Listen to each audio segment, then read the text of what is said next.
If you're not listening to Pubcast, the terrorists are winning. That's what Jay Moore said. Welcome to the Pubcast. Sit down and enjoy a pint. Welcome to the Quiet Man episode of the Pubcast. This is essentially a palate cleanser after the wild Cannonball Run episode. The Quiet Man is a very different kind of movie than all the others we've done on the Pubcast. It's almost 70 years old, and the word most often used to describe it is charming. So Eric and Allison join me to break down this John Wayne classic. The movie looks like a postcard of a romanticized Irish village. It's quirky and funny and odd and filled with interesting characters and amazing scenery. And it also has one of the greatest fights in the history of film. So throw a punch, grab a pint, and listen up as we break down The Quiet Man.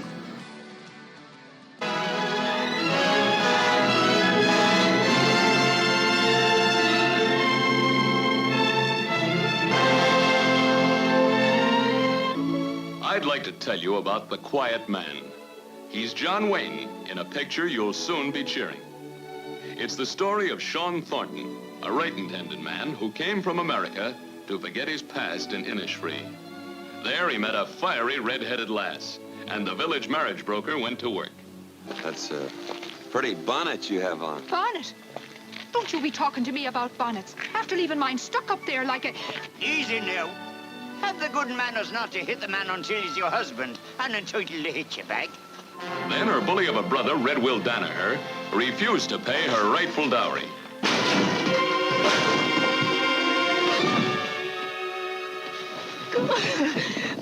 There'll be no locks or bolts between us, Mary Kate, except those in your own mercenary little heart.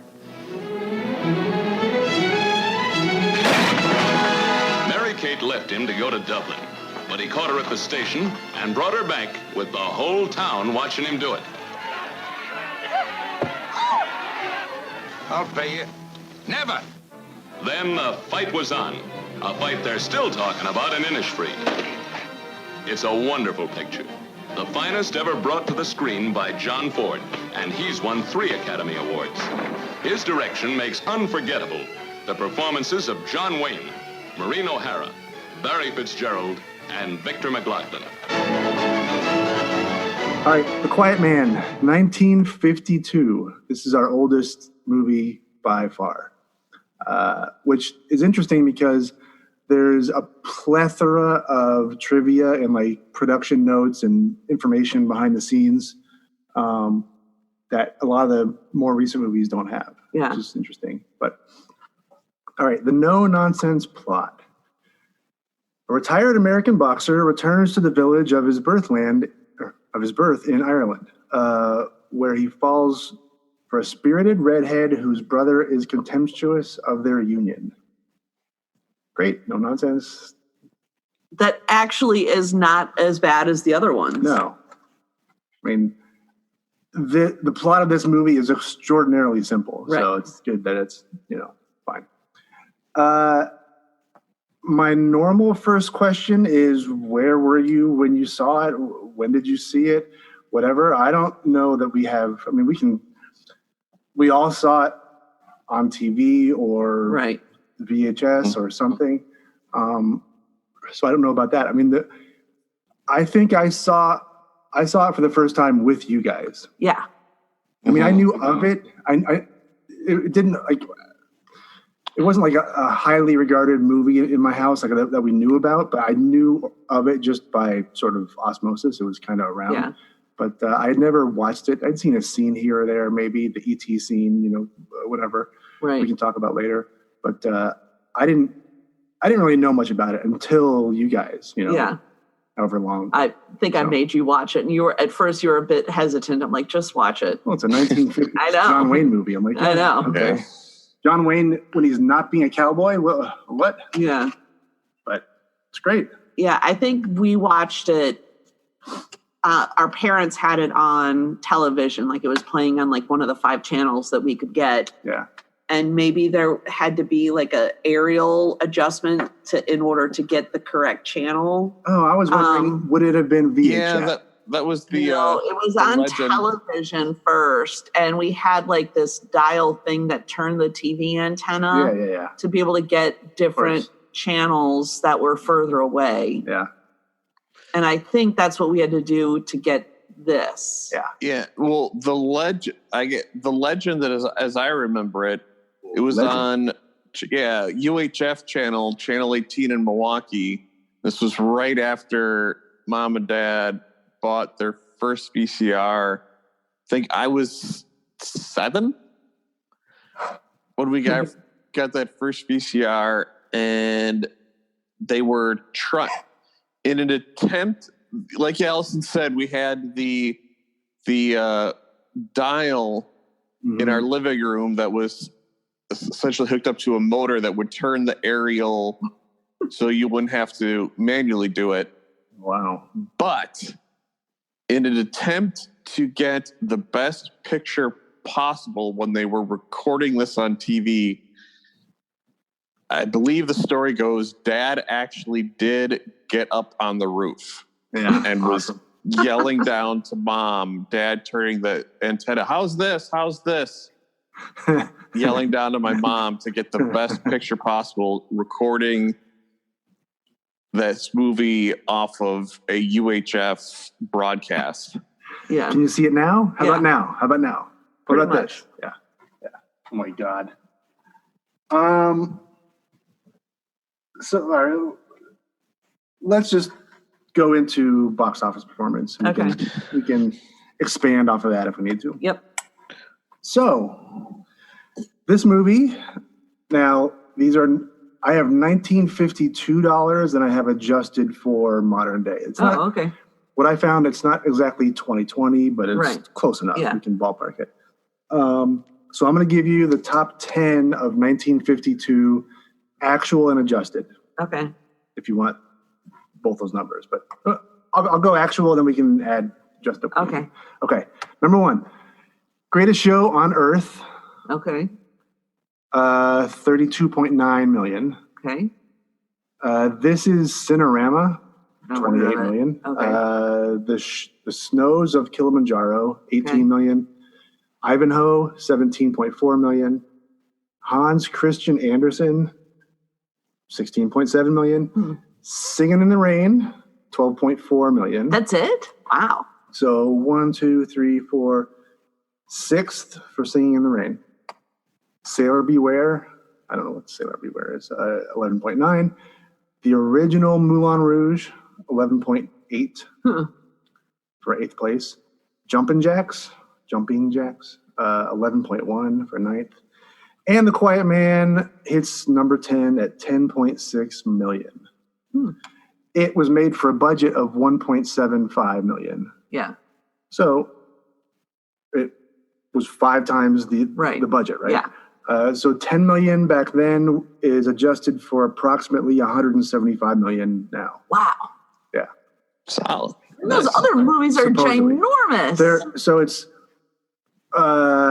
548 million, 467 million, 300 million, 289, 277, 206, 198, 196, 185, and Quiet Man at 175 adjusted. Wow. I don't know how you do the math on the adjustments or how they did the math on the adjustments on this list, but whatever. So Quiet Man, a top 10 movie in box office. Yeah. I guess it's just, I don't know, the pull of John Wayne and Maureen O'Hara. Yeah. But it's interesting when you talk about... Yeah, John Ford, true. Yeah, when you talk about, though, 175 or 180 million adjusted, we've had top 10s where number 10 was equivalent of like 70 million, 40 million, something like that. Like those are giant numbers. They're giant numbers, and it's, how many movies were out at that time, TV and, other distractions. Well, that's how you watch stuff, was going to the movie theater. You didn't have television in every household. Yeah. And it's pretty evenly spread out. Like you don't have, the top one was 500 million, great, but you don't have the $2 billion Marvel movie that eats up, a third of the box office that year or whatever. Right. So I'm sorry, Eric, you're going to say something? No. He said John Ford was also a drama because he was, big time director back then. Yeah, because at that point he'd already made like The Grapes of Wrath and a couple others, so he was a big deal by then. Yeah, totally. What do you think the Rotten Tomatoes score was for The Quiet Man? Let's go audience first, then critics. This one is interesting. I didn't expect this for both of them, honestly, but audience and critics. I'm going to say audience is 80%. Eric? 75. Audience score was 91%. Whoa. Yeah. Nice. Right on. What do you think the critic score was? I'm going to think the critics liked it, and I'm going to say 90. Wow. Okay. Eric? I am going to, I will stick with my audience number and I'll say 75 again. The critic score was also 91%. Oh, okay. Critics and audience the same. That's one of our combined, if you combine both of those or average both of those, one of our best scored movies we've done, I think.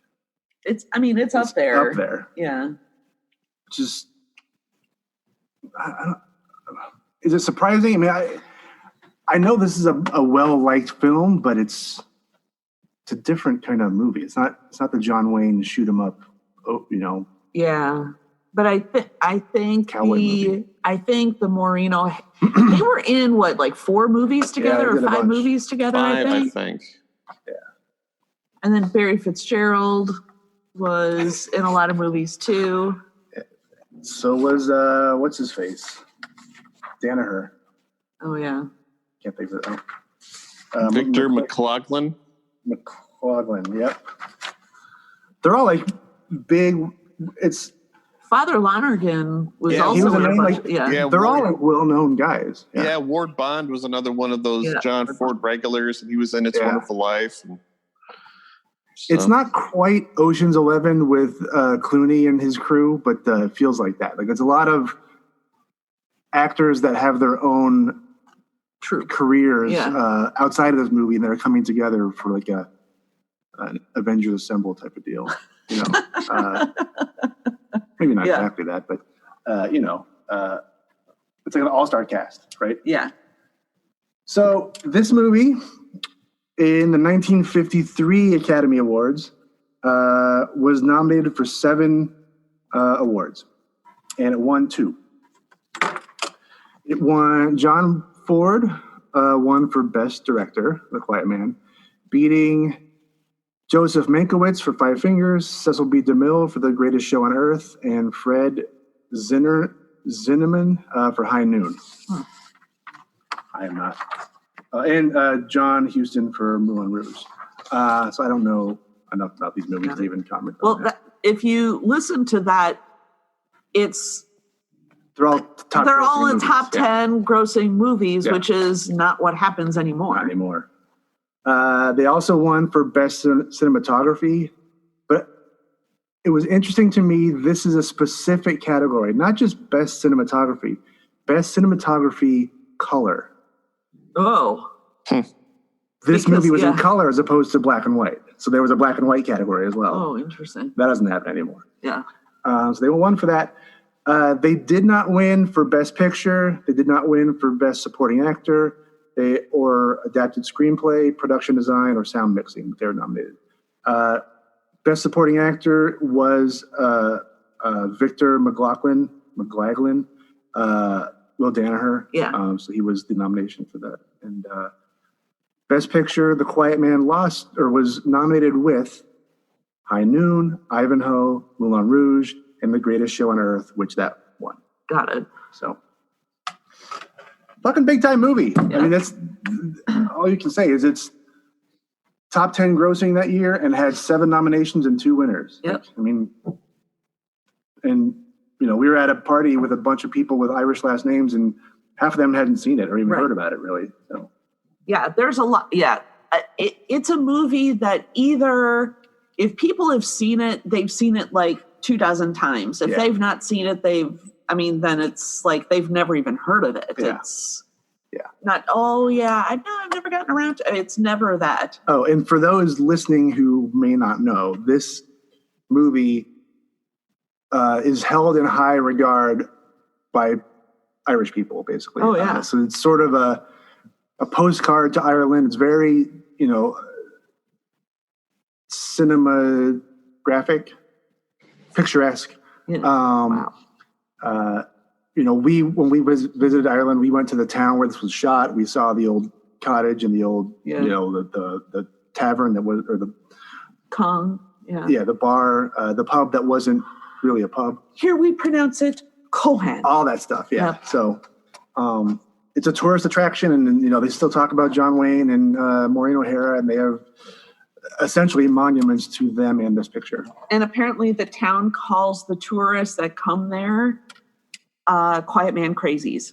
That's just call them Americans, right. To be honest. I mean, come on. Well, apparently the White-a-Morn that he sees at the beginning, where it looks kind of like broken down, a lot more broken down. Yeah. That cottage that they show there is hardly there anymore because Americans and tourists kept stealing stones from that cottage. So, apparently, like there's hardly anything left of it. But isn't there? Sounds about right. I thought I think I read somewhere that there is still a replica nearby. Yeah, there are two. I didn't write down where the second one is. One is in Kong that we visited and we were in, and it's essentially a brick by brick, like a museum replica. It's a museum essentially. With it's the cottage, it's got the bike, and it's got their clothing in there, and it's the bed and the whole deal. There was another one in another city, in another nearby city outside of Kong, similar type of deal. Maybe not the museum type of situation, but there's more than one. Yeah. Okay, let's dive into trivia. We're kind of there already. The two, there's so much stuff here. I don't even know what to keep, what to. It's interesting how much is out there. For this. Let's start with the name. Republic Pictures head, Herbert Yates, whoever, disliked the title and wanted the film to be renamed The Prize Fighter and The Colleen. Oh, that's a terrible name. It's a terrible name. A terrible name. It's a terrible name. The two lead characters, Sean and Mary Kate, were named after director John Ford's first name in Irish, Sean. Right. And the two ladies John Wayne loved the most, Mary, his wife, and Kate was Katharine Hepburn. Well. Mary Kate? Yeah. And then John. But this was an adapted screenplay, so that they didn't keep the names from whatever the screenplay was? That I would have to, I assume not. But interesting. Yeah. Maureen O'Hara, in that scene where she slaps John Wayne in the face and he puts his hand up she broke her hand. Oh, really? She broke her hand, and that was like one of the first days of shooting, and she couldn't then get it wrapped because they had all these other shots to do, and she couldn't have a cast or a wrapped hand in one scene and not in another scene and all that stuff. So broken hand early on and had to just deal with it. She went through the ringer with this movie, and I don't know if you were going to talk about this, but apparently John Wayne and John Ford were going to kind of goof around with her. And in the scene where John Wayne is going to drag her through the field to get back to Will Danaher to demand the dowry, it was a sheep field, and they kept kicking sheep poop into the pathway. So she would get drugged through it, and she caught wind of it and would get rid of it. And it went back and forth like a couple of times, and they kicked it in the pathway one final time, like right before filming was supposed to start. And so she gets literally dragged through shit for that scene. And then they had a plan to not give her a towel or any water to wipe down. So she just smelled all day. And she was super annoyed and super mad, but at the same time thought it was very funny and just very, there was a lot of like pranks and good fun and stuff like that happened on set. I just found the name. So the one replica cottage or cottage, I guess, is in the village of Kong we talked about, where much of the film was shot. There is also a replica of the thatched roof cottage located at Mam Cross in County Galway. So that's right. I knew it had 2 A's in a row. Yeah, MAAM. Yeah. So this is one of the few movies, certainly at the time, but even since then, really, that features people speaking in Gaelic. Yep. At least a big Hollywood type movie. The others are Darby O'Gill and the Little People. That's the one with Sean Connery that is ridiculous. Yeah. The Wind That Shakes the Barley, 2006, and The Guard, 2011. Huh. So there you go. Great. The color green can be seen somewhere on every shot in the film, but not on any of the actors' costumes except for Maureen O'Hara's green floral dress in the cemetery scene. I saw that, and then I went back and looked. It's not on their clothing, but it is a part of like ribbons and bonnets, and the tam that Maureen O'Hara wears at the end is like it a green dark or is green. It gray? I don't know. I think it's like a dark green. Okay. Yeah, a lot of this stuff is, Yeah. Who knows? None of it's emerald green.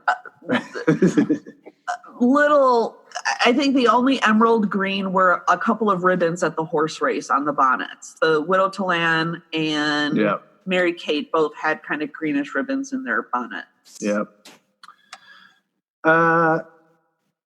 The scene where he pulls her in on the windy night in the cottage and does the kiss, that was, if anyone doesn't know, in the E.T. scene when he pulls the girl in and he's drunk because the E.T. was drunk at home, right? And he gets watching The Quiet Man. Yeah. And he releases the frogs and whatever, and he pulls her in and does the kiss and has to step on the kid who falls below. Right. He's too short for the girl, so he has to step on the kid's back to get the kiss.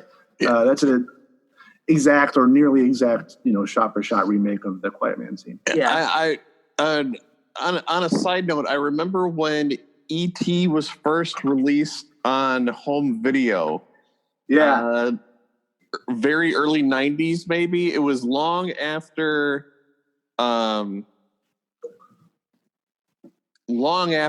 E.T. had originally come out. This was they finally released it on video. I remember. And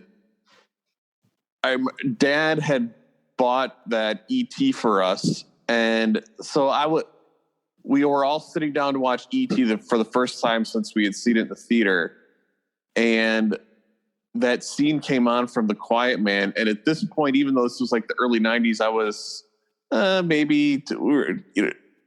barely a teenager. I already knew The Quiet Man that well. Yeah.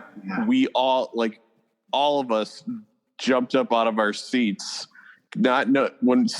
Obviously didn't know The Quiet Man when we were little kids, but even Dad had forgotten that scene from The Quiet Man was in E.T., and we all got super excited immediately when that scene came on from The Quiet Man in the middle of E.T. We all went nuts. Yeah, if you've seen one or the other, it's kind of memorable. And then when you see it in the other film, you're like, oh, clearly these are, inspired by each other. Yeah, it's great. Well, and that's maybe the most obvious connection between Spielberg and John Ford. Watching this movie, if you know that Spielberg was inspired or influenced by John Ford a lot, you can see a lot of Spielberg kind of shots. It's not super obvious, but you can kind of sense a Spielberg feel with that. Mm-hmm. I think. Some of the wide shots and stuff. Okay, Barry Fitzgerald, who plays the character of McLean O'Flynn, and Arthur Shields, who played the Reverend Playfair, are brothers in real life. Yep. Wow. And when you look at them, him, it's like, oh, of course they are brothers. I know. The number of siblings family total in The Quiet Man is unreal. So not only are McLean and the Padre brothers, Maureen O'Hara, Father Paul, and one of the two IRA guys, for lack of a better term, those two guys that are always around, they're all brothers and sisters. The very, very old man that's in every scene in the movie is John Ford's brother. I know. And the kids at the horse race in the wagon, I think, are John Wayne's kids. Yes. Yeah. I mean, if it's hard to keep track, and you could go down a list of who's who, but it's like most of this movie is just made up of siblings and relations and cousins and friends and acquaintances. It's like it was like a family movie. Yeah, totally. Whenever I saw this movie up until now, I always thought about this and I thought it was weird, and then I would forget about it and not think about it forever. But now that I read it, and when we get to the recasting, this is something to consider if you guys haven't already. Maureen O'Hara was 31. Right. And her quote-unquote brother, the character playing her brother, McLaughlin, was just short of 65. Yeah. He's 64 years old. Yeah. What in the world? Well, and I saw that he wasn't in the greatest of health, so they had to be really careful with that fight scene. Yeah. And there's definitely I noticed it today when I rewatched it. Yeah. When he gets punched into the river. Yeah.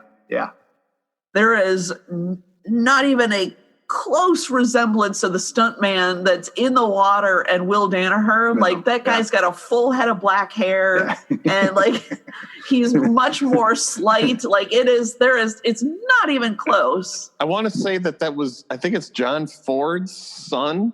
I was just going to say, I think it's a relative of the director also doing the stunt. Yeah.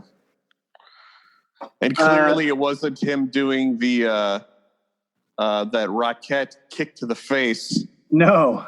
No. So I want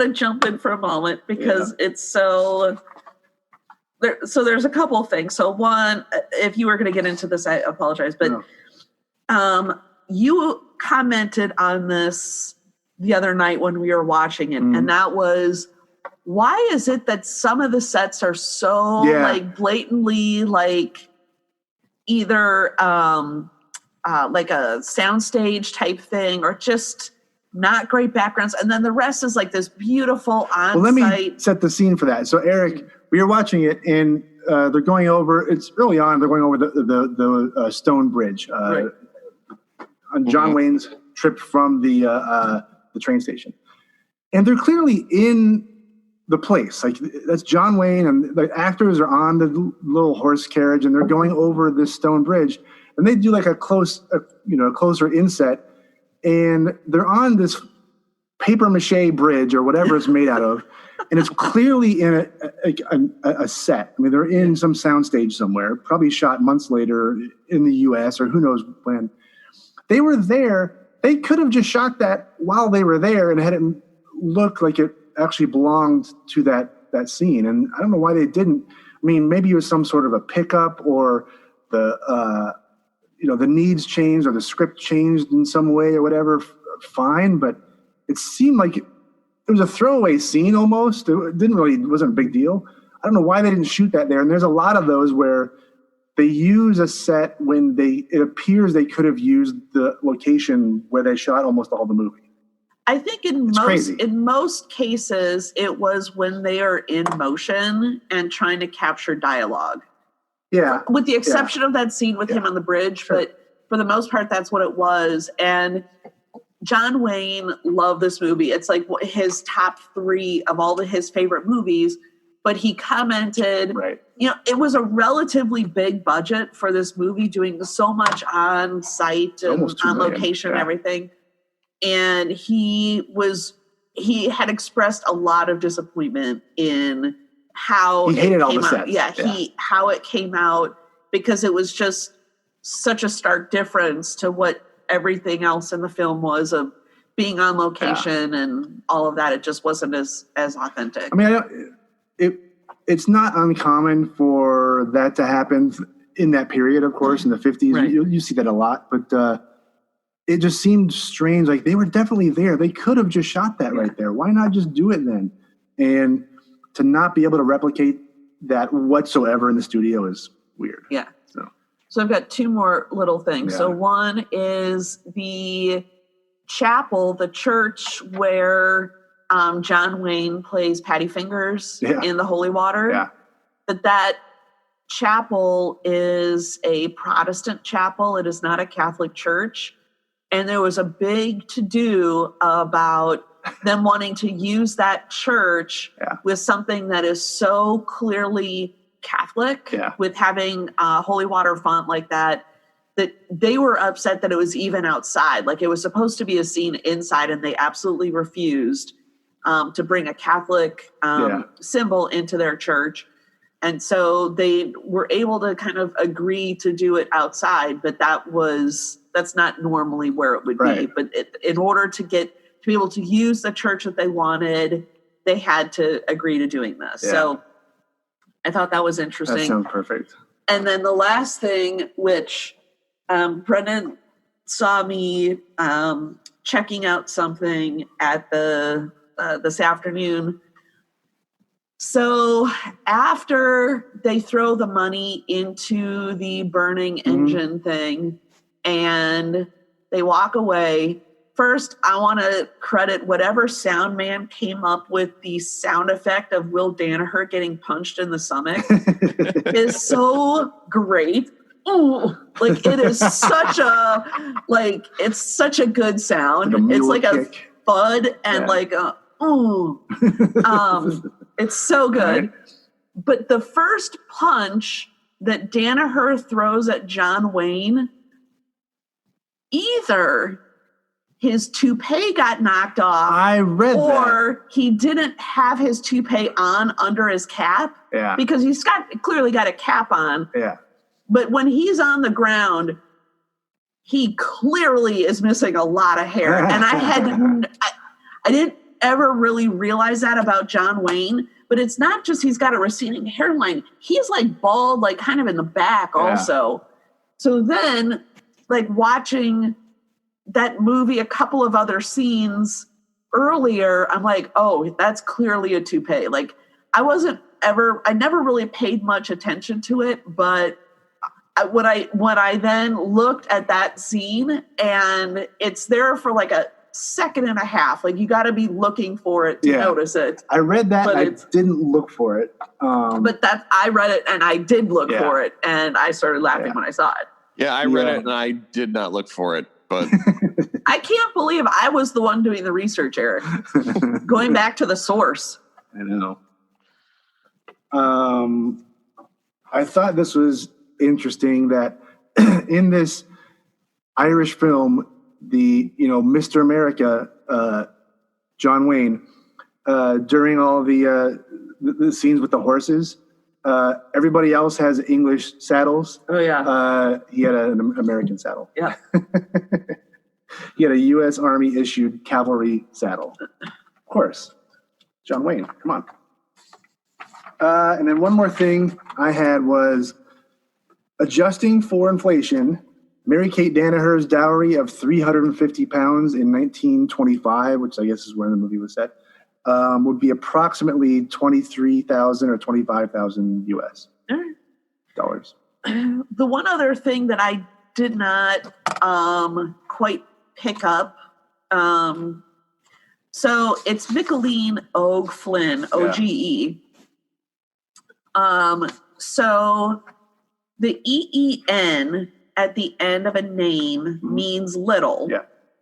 And then Og is young. So John Wayne, toward the beginning, when they're riding in the carriage back to town from the train station, he calls him little young Michael Flynn from such, right. So he translates that name of Micheline Og Flynn to young, little young Michael Flynn, who used to wipe my nose when I was a kid. I'm like, oh, that's, I didn't really ever make that connection that it was more of a translation than a. Yeah. And for the first 10 times I saw it, I thought it was O Flynn. Yeah. I didn't know it was Og or whatever. Yeah. I thought it was, last name was O Flynn. Yeah. Yeah. But I didn't realize the E-E-N at the end meant little. So like Kathleen Colleen, is, Kathleen, Kathleen. Yeah.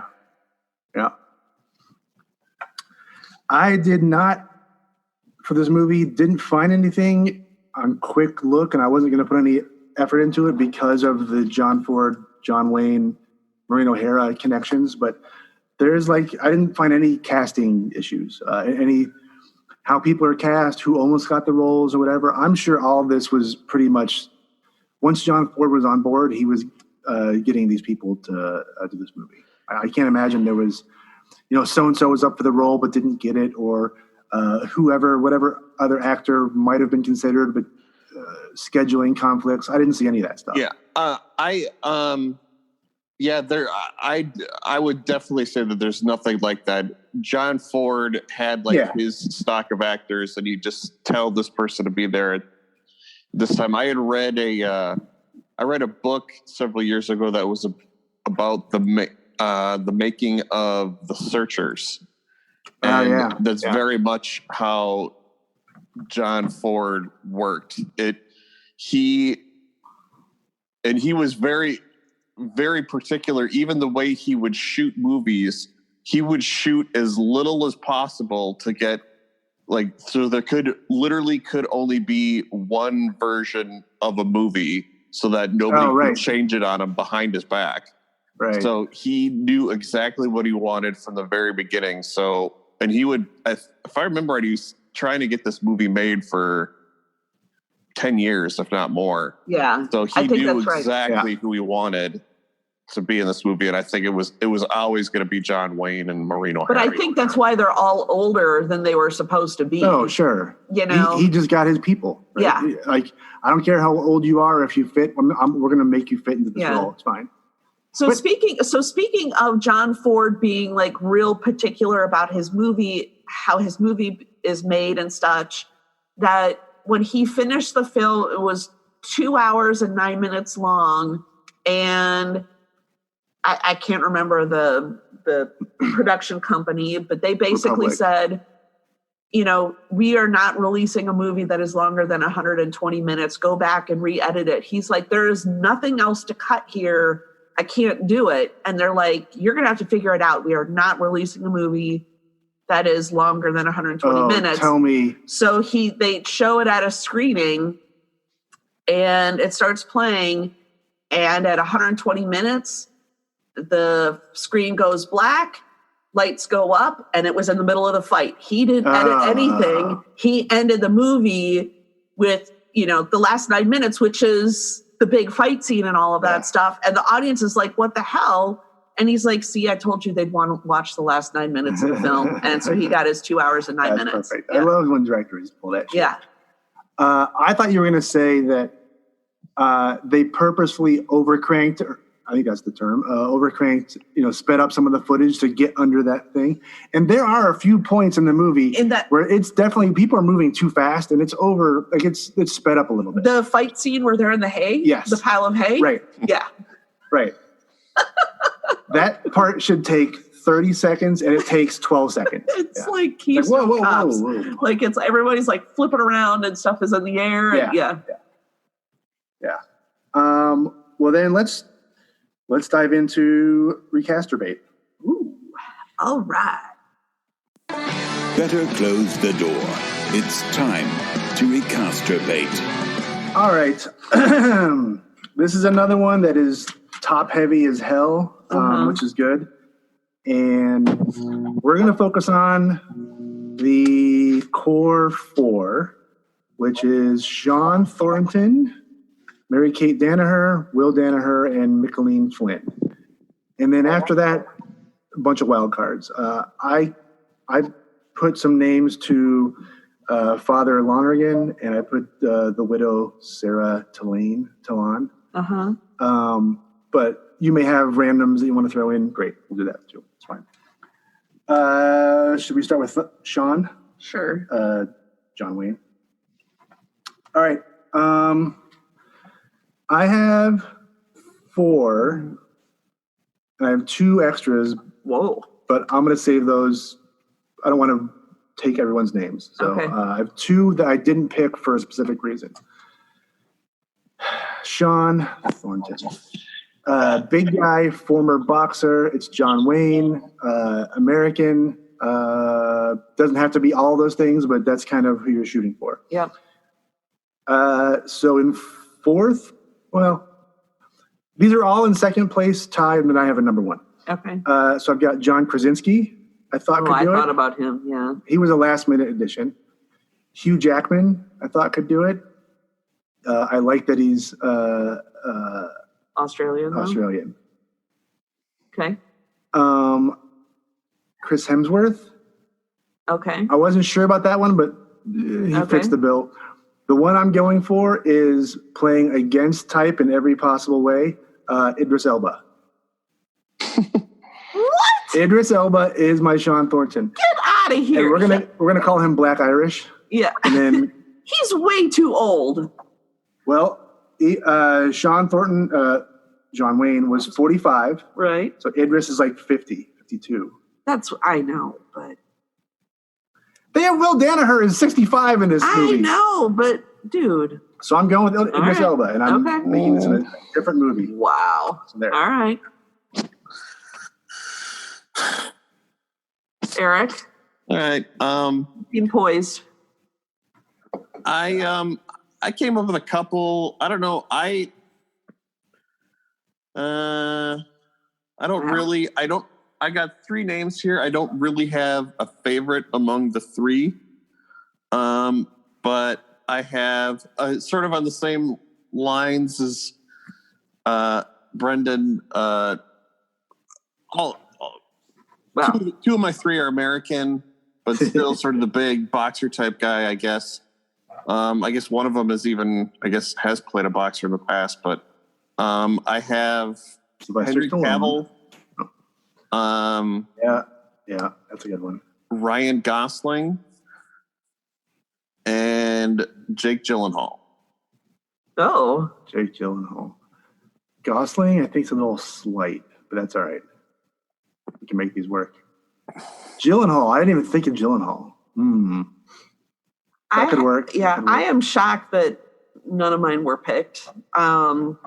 So I found this character to be really hard to cast because I didn't feel like there are a ton of people that really kind of fit this bigger than life kind of actor. No, I know. So my number 3, who's not bigger than life, but the other 2 I think work. So number 3 is Sebastian Stan, who plays Bucky in the Avengers movies. Number 2, Ryan Reynolds. Yeah. Mm-hmm. Yeah. And number 1 is Chris Pratt. Yeah, I thought about him too. Yeah, that's a good one. Chris Pratt and Ryan Reynolds, I said no to. I didn't include. I thought they had, for lack of a better term, too much personality. You know, that they Ryan Reynolds for sure. Chris Pratt, I think, could play it down. I thought about that too, because that was actually one thing that John Wayne said that was really hard, was playing the straight man through the whole movie with all of this character happening around him. That it was difficult, but I thought I kind of like the idea of those people being in those scenarios with all of this kookiness around them. That's good. The 2 that I didn't pick And I'll say, let me make sure I'm right on this. I thought they could play a couple different places, and then I didn't put them anywhere. Were Matt Damon and Ben Affleck. No, I thought about Ben Affleck. Yeah. All right, let's move on to Mary Kate. If we don't all have the same number one, I'll be shocked. This is interesting, then. I really, yeah. I really will be shocked. All right, then you go first. Really? Yeah. Okay. You give us your Mary Kates. So my number 3 is Emma Stone. Emma Stone is my number 3. Okay. My number 2 is Catriona Balfe. Good Lord. I don't know if that's exactly how you pronounce her name. She is in Outlander. She was in the main girl and the main woman. Yeah. Number 1, Saoirse Ronan. My number 3 was Emma Stone. My number 2 was Margot Robbie. My number 1 was Saoirse Ronan. Yeah. Yeah. All right, Eric.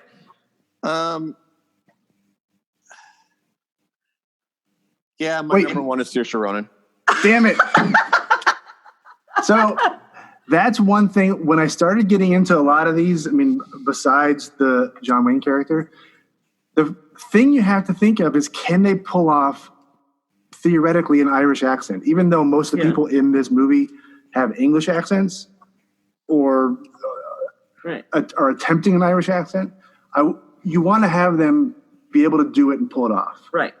And that's why I didn't include some people, because I'm like, I can't see that person making this accent work. Right. No way. Yeah, because for the most part, I mean, yeah, there are a couple of the actors in the original that are sort of faking an Irish accent, but at the same time, a lot of them are from Ireland. Like Maureen O'Hara is definitely Irish, and it's her whole, all those people are Irish speaking. So I was purposely looking for Irish actors for all of my casting. And Saoirse Ronan was really the only one that even came, that I could think of or find that even came even close. Yeah. Will Danaher. I've got 3. 2 came to mind pretty quickly. The third I didn't think of until late, and I like him a little more than I thought. So we'll see. Number there's 3. one name that I think all 3 of us should I probably have. totally agree. I agree. We'll get there. Number 3 is Russell Crowe. I thought he could do it. He came out of nowhere. I'm like, okay, fine. Number 2, Michael Shannon. Oh, I didn't think about that. I like that one a lot. Yeah. Number 1, and I think more than just me has this as number 1, Liam Neeson. Yeah, he's on my list. Yeah. To me, he's number 1 with the bullet, as we like to say. Cool. I think there's a different one that's a number 1. Wow, really? Yeah. Well, I didn't put him in this movie. That's not what I'm talking about. Although, yes, he's on there, but not a serious one. All right, Eric, give me your Danaher. What we've sort of touched about on this problem a couple of times already today. The age difference between Mary Kate and Will in the original, I'm making it father-daughter. I'm skipping the brother-sister. You might as well. I mean, who cares? Movie still works, more or less. Yeah, it doesn't really make a difference either way. Liam Neeson, Saoirse Ronan works. Go ahead. I did consider Tom Hardy. Yep. I did too. And then Daniel Day-Lewis thinking of an Irish actor, and thinking as father-daughter. The third name that I thought of, and I think I like the most, is Brendan Gleeson. That's who I have as my number 1. Oh, yeah.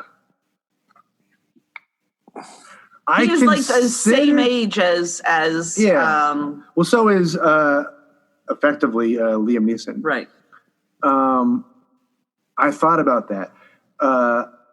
Yeah, he's fine, perfect. Yeah. Right. I like Liam Neeson because of the fighting ability. He's got those big Irish ham hock hands. So does Brendan Gleeson. I guess. Yeah, I don't know how fast he is, but that's also kind of why I like it, though. Right. He's carrying the same weight as Danaher was. Exactly. Yeah. So, a couple of mine were already said. The other two that I have, to go with an actual brother, like an actual age range, I have Michael Fassbender as my guy. I always forget. I considered him. I definitely did consider him. Yeah. And then if we want to go with a similar kind of older brother, possibly the dad, the actor's name is Gary Lewis. Brendan, you would know him from Gangs of New York. He was also the dad in Billy Elliot. He plays Gangs of New York. He plays he's like he's an older guy, kind of squat, baldish head. Oh yeah. That guy. Yeah. He's good. He's small. Yeah. He's good though. Yeah. But I think he's like stocky and big, and like he doesn't have to be tall, but like big personality and a scrapper. He's definitely a scrapper. All right, Micheline Flynn. I had two names quickly. Okay. And I was struggling for the third. And when I found the third, he's my number one by a landslide. Wow. Okay. I can't even think of anybody else except for number one. Okay. But I'll give you the two. Okay. Charlie Day. Uh-huh. He's too young. I know. I'm aging him up. Yeah. We're doing some makeup and some CG. From the same show, I went Danny DeVito as well. He can't pull off an Irish accent. No, of course not. But number one, this guy we saw walking around Northern Ireland. Oh. Toby Jones. Yep. He is Irish. He's a little guy. I like it. Fat, round Irish head. He's, if for no one who knows, he's a character actor. You've definitely seen him as like Truman Capote, or he was Arnim Zola in the Marvel movies. I think he played Churchill somewhere in one of these goofy movies. You've seen him around. He's been in lots of stuff, but he's a little guy. Okay. Perfect, and he's Irish, and he's in. I think he nails it. Yeah, that's good. That's good. Eric. My choices for Micheline all skewed a bit younger, but I don't really I don't know how really necessary it is to be that much older than, but I guess it could be easily done with makeup or whatever to make it a little bit older. But one name that I thought of that I kind of liked, Chris O'Dowd. That's who I had on my list. I have him somewhere else. And another name who's a little... Hey, Eric, talk into your mic. Oh, sorry. Yeah. And the other, another name that I had that's outside the box, but in recent years, he's been doing like crazier kind of characters and even like heavy makeup and stuff that he's drastically changed his appearance from time to time, that he could dive into the character, and I think it would be kind of funny to watch him do it. Colin Farrell. Wow. That's interesting. It's interesting. Okay, so... Wait, I get to go. Oh, sorry. So, Eric took my Chris O'Dowd. So, the first person I thought of to play this, but he is no longer alive. If it were 10 years ago, he might have still been alive, was the old guy from Waking Ned Divine. Yeah. I have a guy, I won't say it, but I have a guy who I really thought of, but I think he's actually too old. But got it. Interesting. My number 2 is super funny, and that is Graham Norton. Whoa. That's really good. Sure. Number 1, I have Rowan Atkinson. Oh my God. He might look a little too British. Can he do it and not speak? But I'd also, as kind of a bit of stunt casting, I would pick a first-time actor named Rob Nash. Oh my God. Playing McLean. That would be fantastic. I'd sign up for that. You'll see I'm wearing my official black coat. Like, oh my God. Okay. These are the wild cards. All right. I'm going to do a quickie with Father Peter Lonergan. Wow. I'm going to do a quickie with Father. I know. 3 of them came up. I thought we could do a Tom Hardy here if we wanted to as a throwaway. Fine. This is where I had Chris O'Dowd. Okay. I think that works. And this is actually where I want to put Colin Farrell as my number 1. Oh. Yeah. Okay. Either you guys do a Father Lonergan? Oh, yeah. Yeah, this is where I put Liam Neeson. Oh, yeah, sure. That's another spot for him. All right. Did you have others, Eric? No. All right. I had Sam Neill. Yeah. I had Pierce Brosnan. But my number 1 is Gabriel Byrne. Yeah. Yeah. Yeah, that's a good one. He's in this movie somewhere. Yeah. For the Widow to Land, yeah, I have 2 names, and only 2. Kristen Wiig. Oh my God. And the one I think I like better is Rose Byrne. Oh, that's funny. Yeah.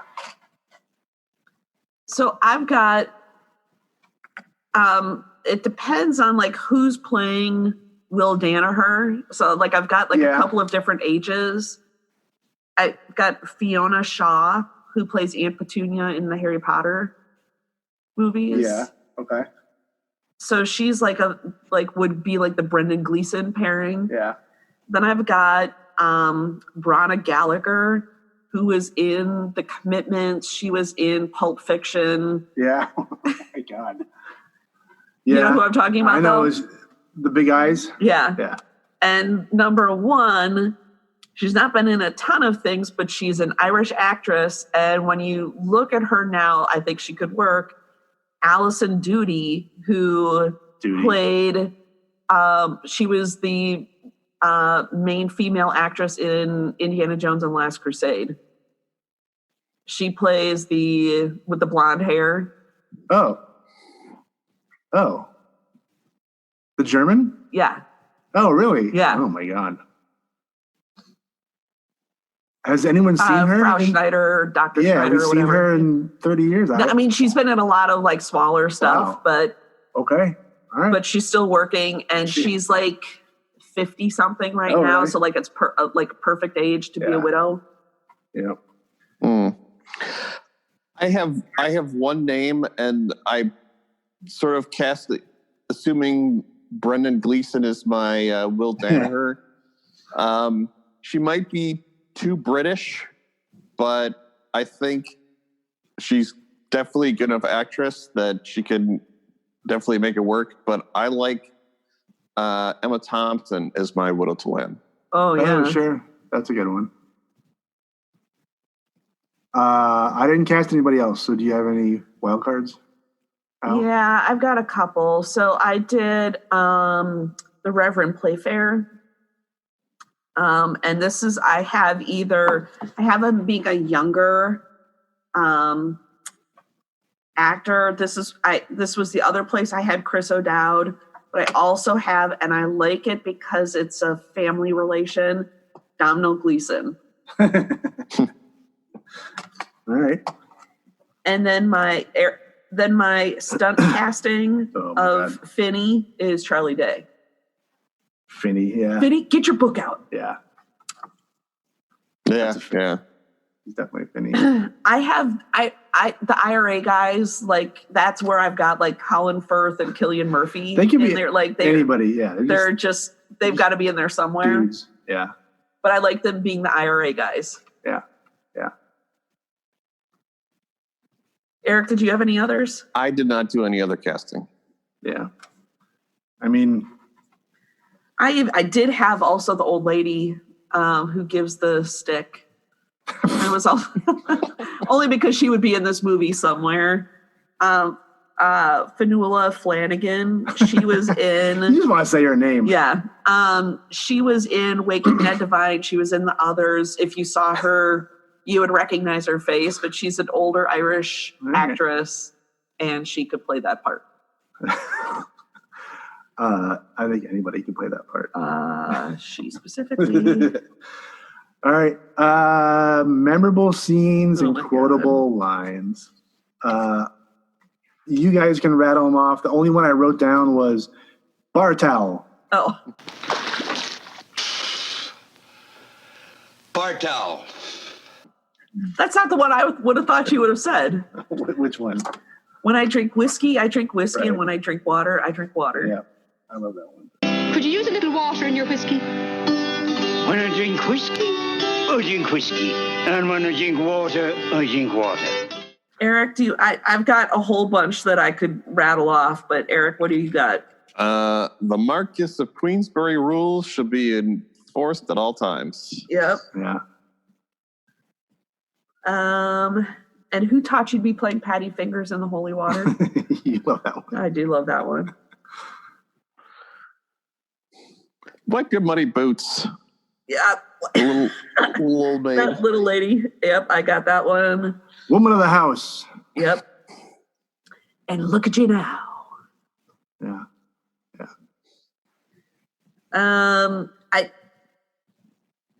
I like the IRA guys in there toward the end. When Danaher says something along the lines of, I suppose the IRA is involved in this too. And one of the guys goes, if they were, not a scorched stone of your fine house would be standing. And then Michelin goes, a beautiful sentiment. So good. What does he say when he's going to go back and drink at the pub? We're going to go talk a little treason. Oh, yeah. Yeah. Yeah. That's a good one. Let's all cheer like Protestants. Yeah. Sit down. That's what cheers are for. Only an American would think to paint the door emerald green. Yep. I didn't write that one down. How did I not write that one down? I'm as fresh as a daisy. You look more like a black-eyed Susan to me. That's such a John Wayne I know. quote. Black-eyed Susan, for Christ's sake. A man would have to be a sprinter to catch his wife in a bed like that. So great. Ridiculous. This movie's ridiculous. All of it. I could quote the best whole way. movie. Yeah. Saint indeed. I don't know if this bleeds into, I don't know if it's a memorable scene, but the whole concept of Will Danaher having a book that he's writing people's names down in is so ridiculous. Eric, this comes up every time I watch this. I comment on it. When he tells, Finney is like, Finney, get your book out. Get your book out. Write down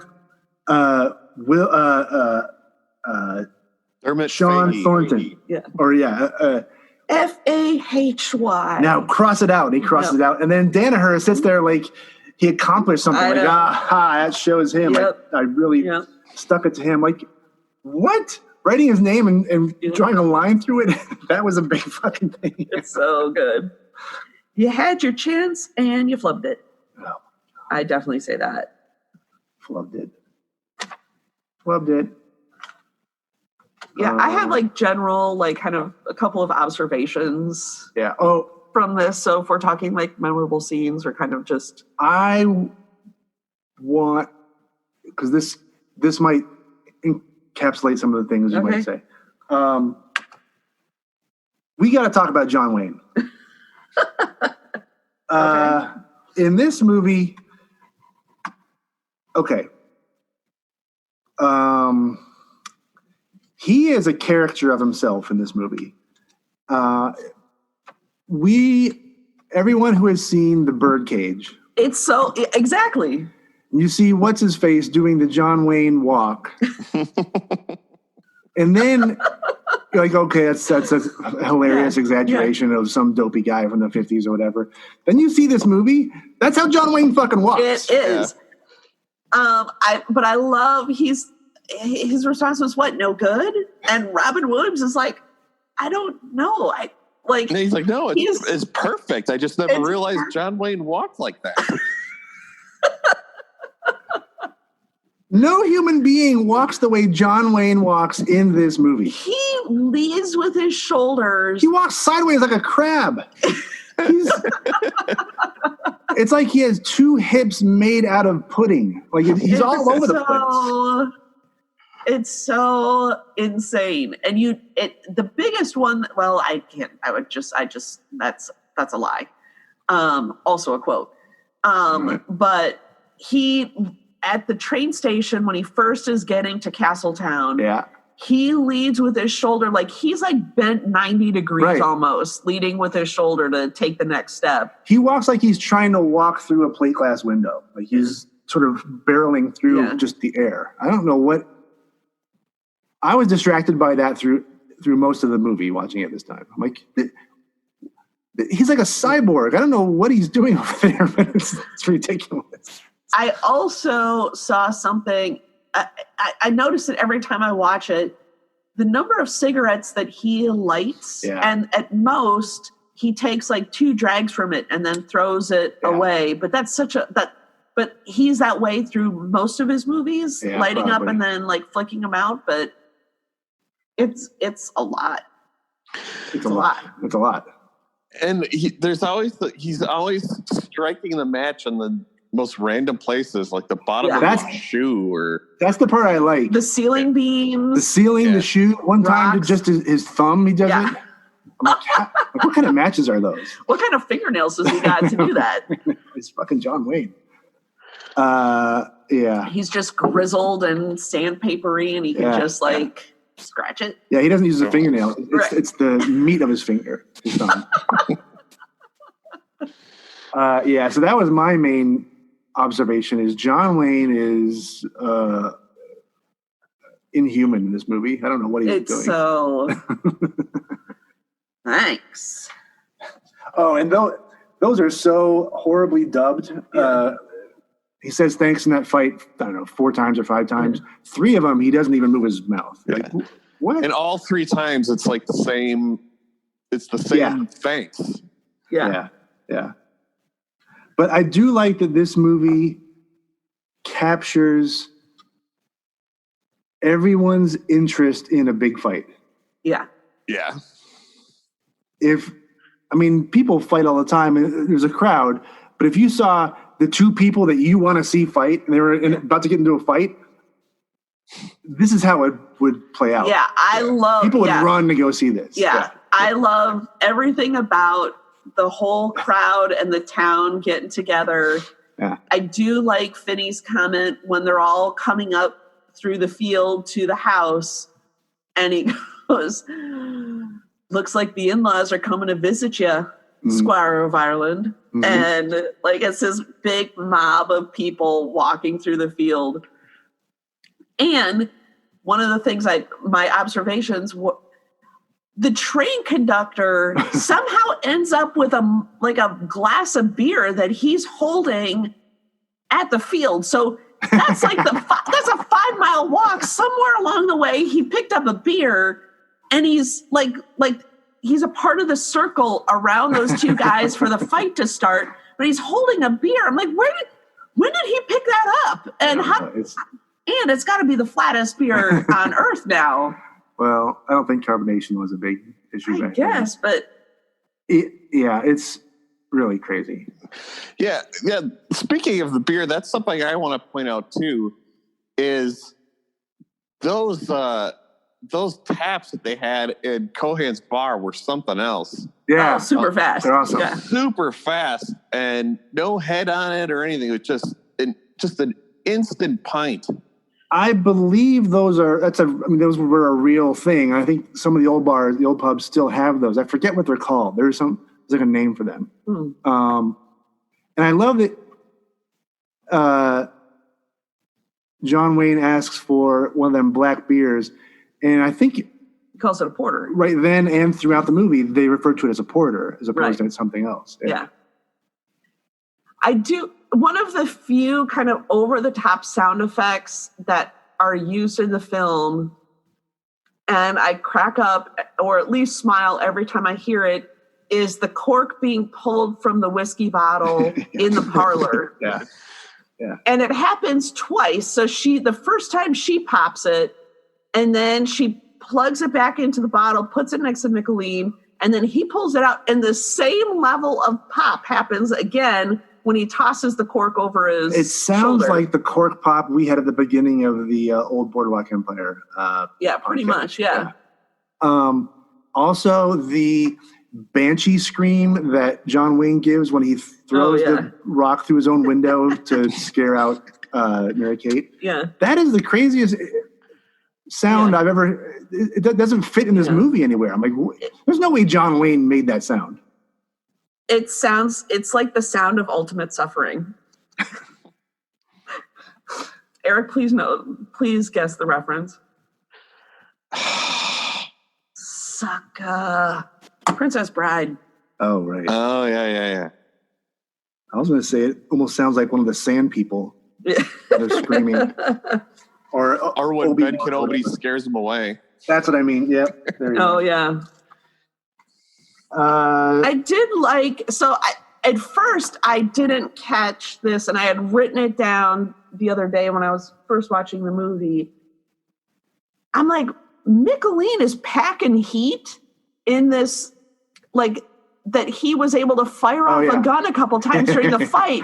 And I'm like, does he carry a gun because he was taking bets and stuff? But I caught it that he gets the gun out of a box at the bar, at Cohan's bar.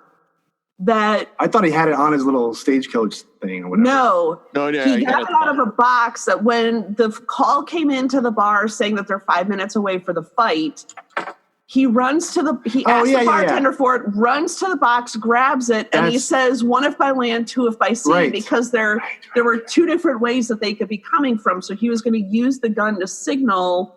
So that is the bar's emergency use handgun. Yeah. Pistol. Yes. Not behind the bar. Right.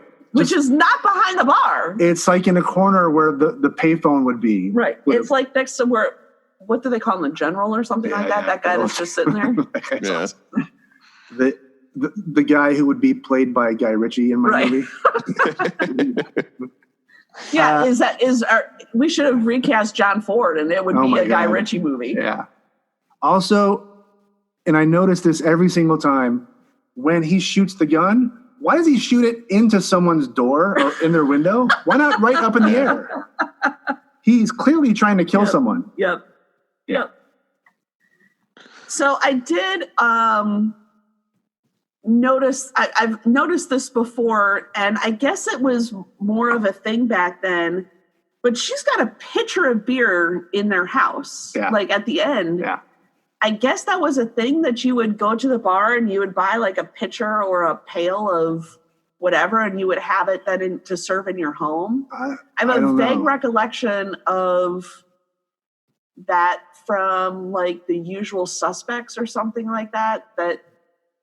But talk about carbonation. Right. I mean, an open pitcher just sitting in your kitchen. I don't know. Yeah. Weird. But she had a pitcher of beer waiting for them. I did think for a moment that you would want to buy the Trooper Thorne sweaters that the two boxing managers I was looking at it for sure. Yeah. And those guys are the most stereotypical looking boxing managers you could ever come up with, like trainers or coaches or whatever you call it. But like, both sweaty. Like one guy looks kind of like Mickey from Rocky, totally. and then the other guy's just like a meathead. Like just looks like he'd be out of like I guess out of Pittsburgh. So I was wondering, watching it this time, who plays the boxer that he knocks out? Do we have any idea? I don't know. Because he's laying down and one or two of the ring ropes sort of obscure his face, so you can't see it. I thought for a second that the guy laying down there being knocked out and killed was being played by Danaher. No way. You can't see his face, so you could never tell. But that's not an 84-year-old's body. 65 or 64. Right. I didn't think so, but he's a heavy dude for sure. But for a second, I thought it could have been him. I think it looks more like the guy who's playing Sean Thornton's like coach. It's the same guy laying on the ground.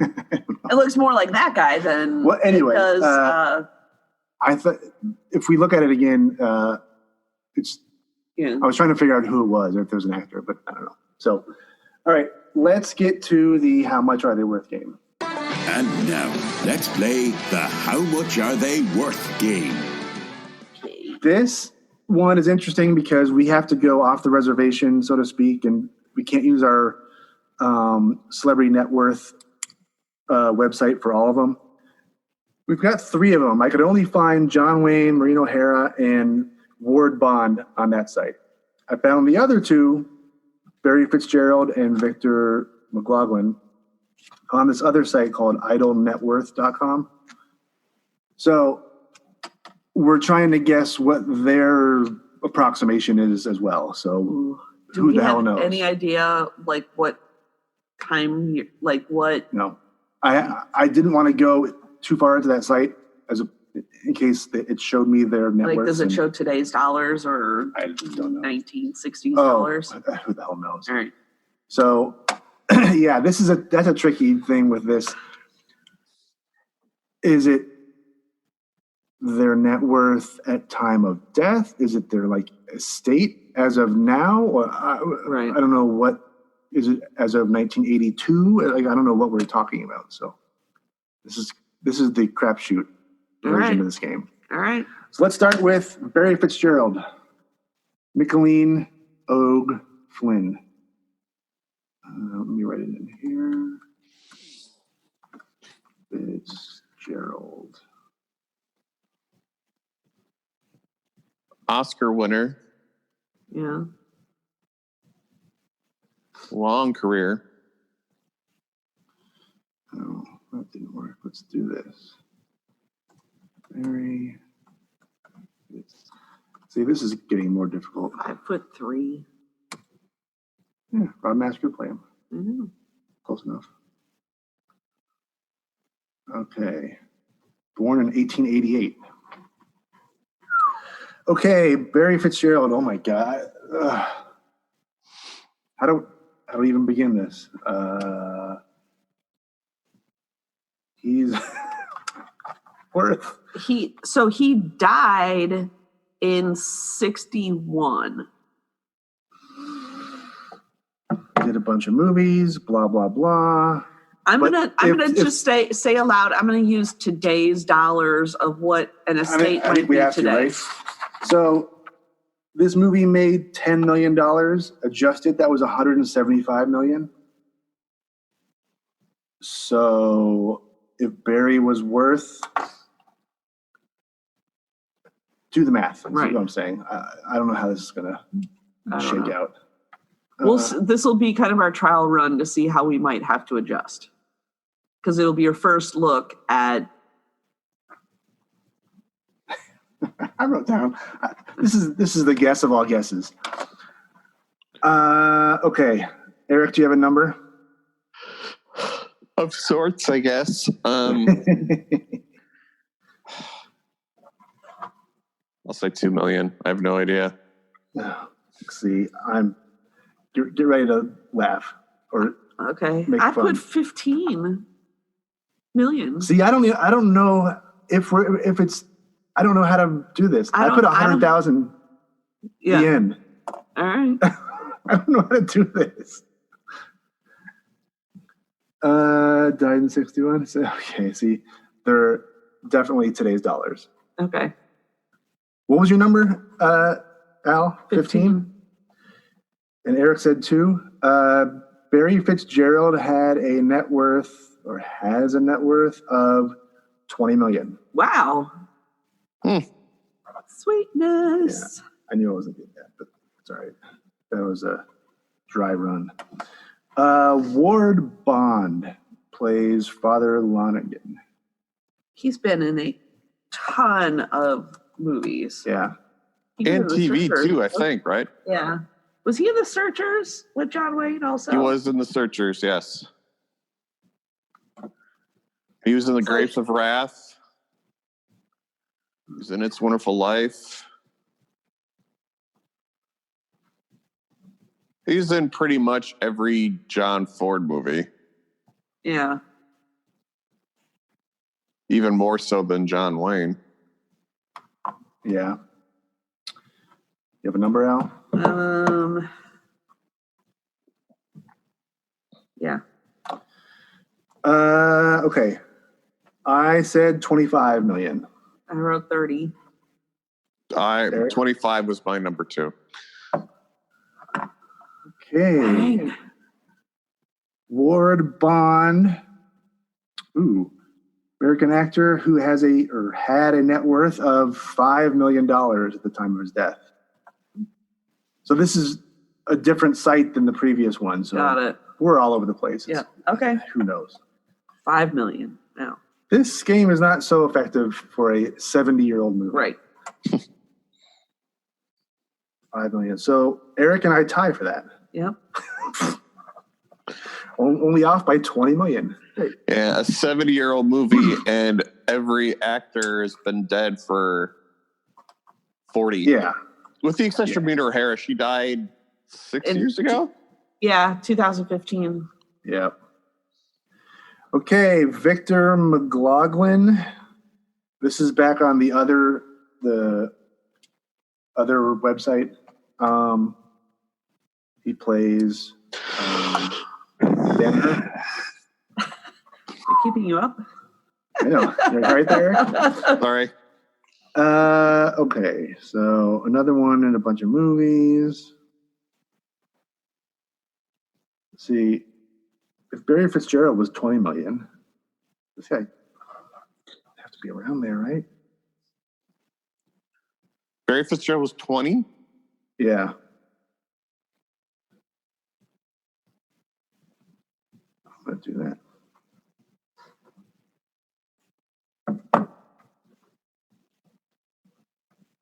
Okay. Al, do you have a number? Yep. What do you have? 15. Fuck. Eric, what do you have? My number was also 15. I said 28. Wow. 28 million. Let's see. Victor McLaughlin. Hey.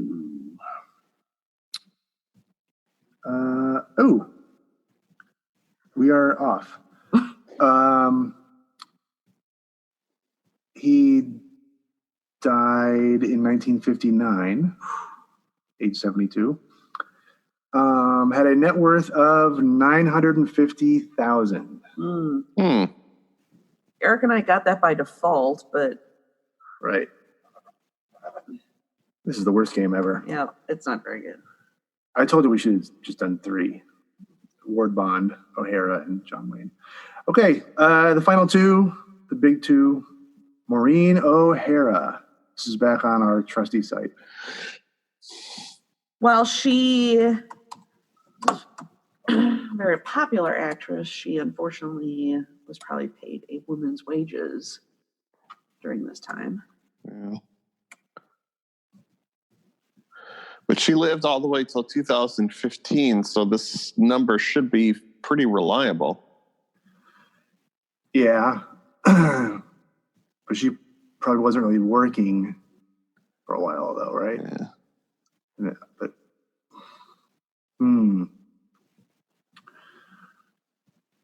I'm going to put She's in a lot of stuff. her. She's got that Parent Trap money. She's got Miracle on 34th Street. Yeah. That's a big one.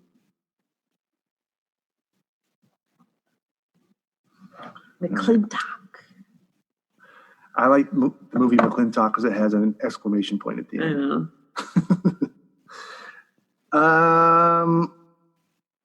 All right, Eric, give me a number. Maureen O'Hara. Maureen O'Hara. I'll say 25. I said 10. I said 10 too. Oh my God, we are.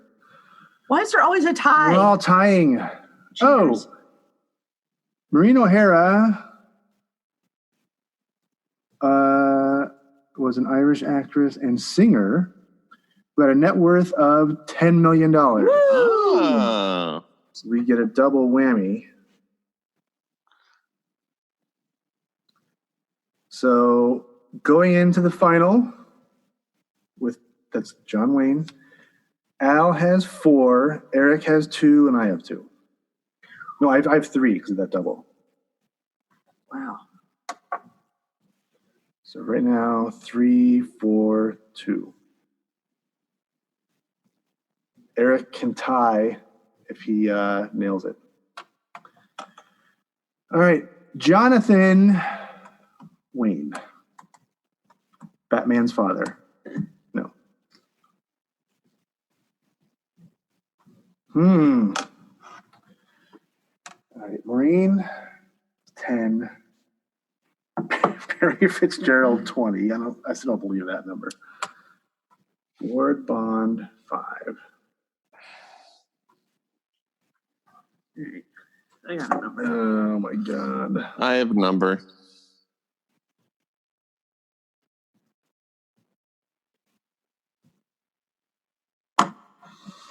I have a number. I have him down at 49 million. I've got 50. Yes. I have 85. I'm saying 85. I almost went that high.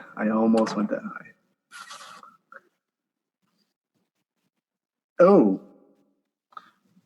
John Wayne was an American film actor, director, and producer.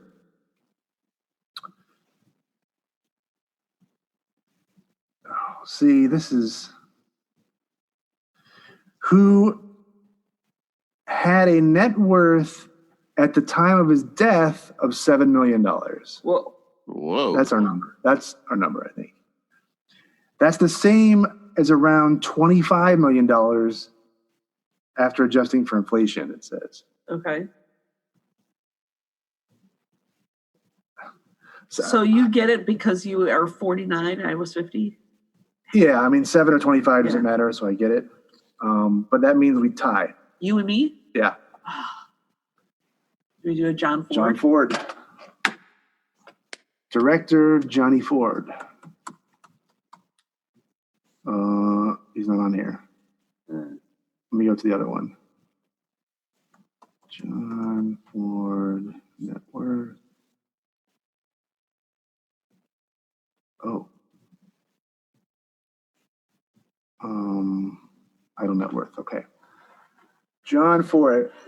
He is here, so we'll see. He's got 147 director credits on IMDb.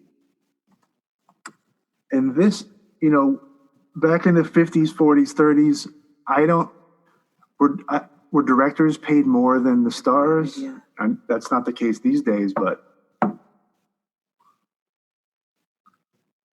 John Ford, IMDb. This is a tough one.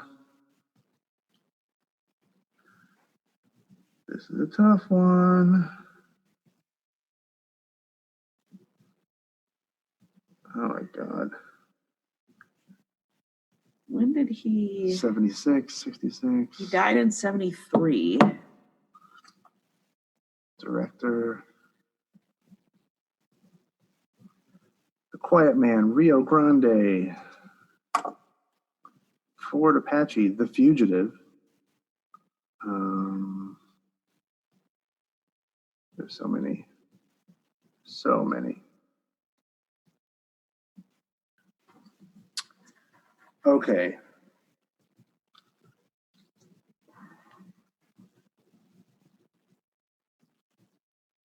I'm going to go JF with a net worth of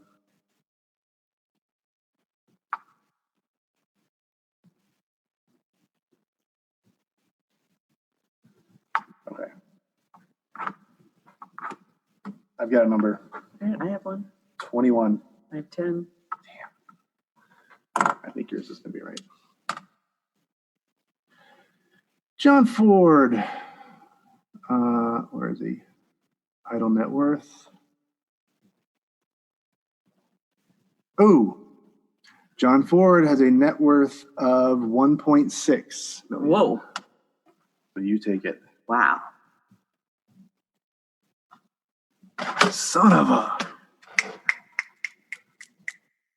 Yay. That was the hardest and least accurate game we've ever had. Yep. The Searchers. He did all kinds of good stuff. Grapes of Wrath. Informer, The Quiet Man. Who Shot Liberty Valance? Yeah, The Battle of Midway. Oh my God. All kinds of stuff. He has a long resume. Yeah. So, all right, final thoughts on The Quiet Man. I will say that when I was watching this the other day and then even today, I catch myself with just a smile on my face when I watch it. Like I so thoroughly enjoy watching this movie. It's so charming and so fun.